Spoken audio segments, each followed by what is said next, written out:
কুমারগঞ্জে ভোটের দিন বিজেপি প্রার্থীর উপর হামলার অভিযোগ, তৃণমূলকে কাঠগড়ায় তুলল বিরোধীরা। প্রথম দফায় ভোট গ্রহণ চলাকালীন ফের উত্তপ্ত হয়ে উঠল রাজ্যের রাজনৈতিক পরিস্থিতি। দক্ষিণ দিনাজপুরের কুমারগঞ্জে ভারতীয় জনতা পার্টি বিজেপির প্রার্থী শুভেন্দু সরকারের উপর হামলার অভিযোগ উঠেছে।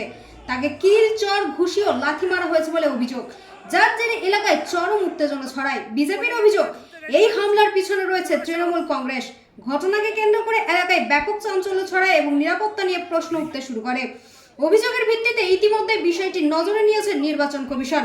কমিশন সূত্রে জানা গেছে, ঘটনার রিপোর্ট তলব করা হয়েছে এবং দোষীদের বিরুদ্ধে কড়া পদক্ষেপ নেওয়ার আশ্বাস দেওয়া হয়েছে। অতিরিক্ত বাহিনী মোতায়েন করা হতে পারে বলে ইঙ্গিত মিলেছে।